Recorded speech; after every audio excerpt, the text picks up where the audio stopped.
Shark Bay is actually a large area with lots of small bays and inlets, and each with their own name and their own characteristics.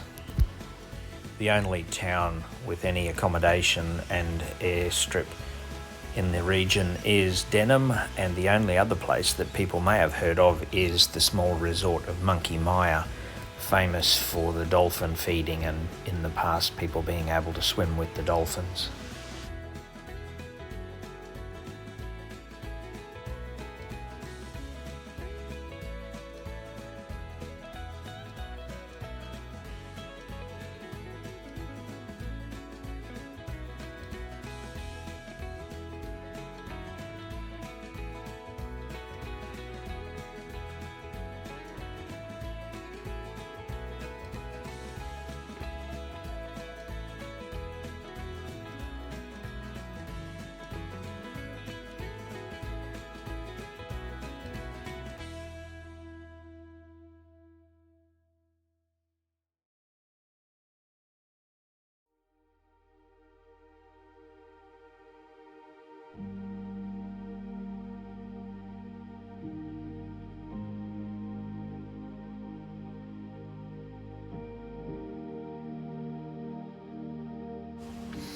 No visit to Shark Bay would be complete without a trip to the Monkey Mia resort.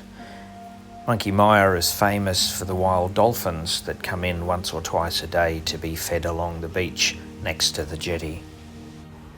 However, it's now strictly controlled and you can't feed or swim with the dolphins yourself as they used to be able to do.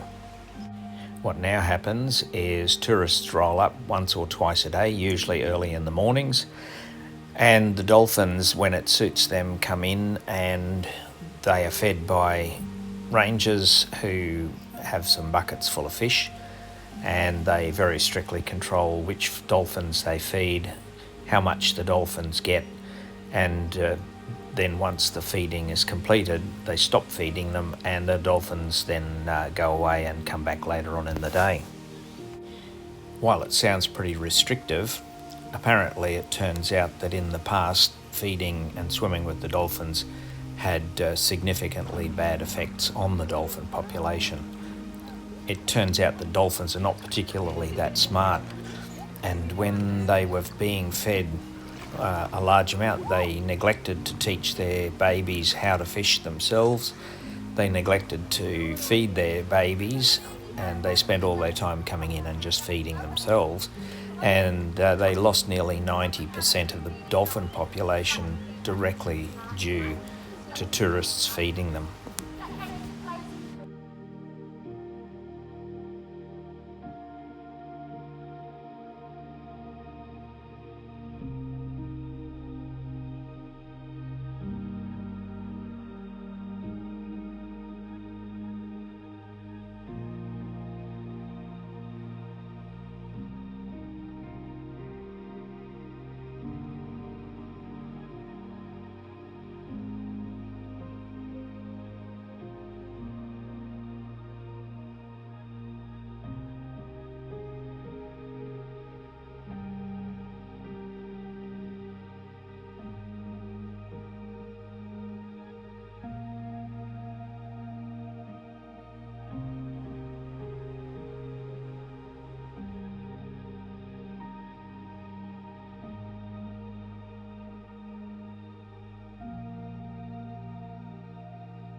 After we'd visited Shell Beach, we headed down the road a little bit and we found this place called Nanga Station Resort, and it was really, really spooky. It wasn't in very good condition, but it looked like people should have been there and had just packed up and left in the middle of lunch. It was really quite spooky.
this point we had to make a big decision.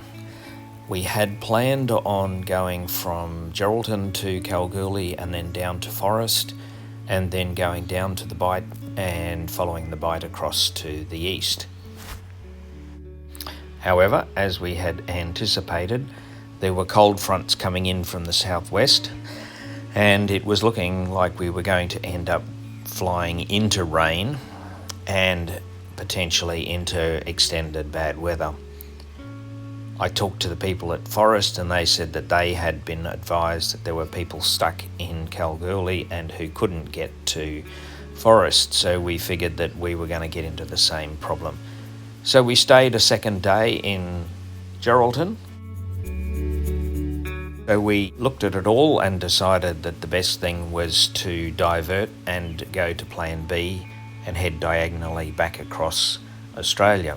Unfortunately, there was a big extension of the wet weather that moved up into the Northern Territory from the south and was blocking our route even that way. So the only alternative we had was to turn around and head back north again.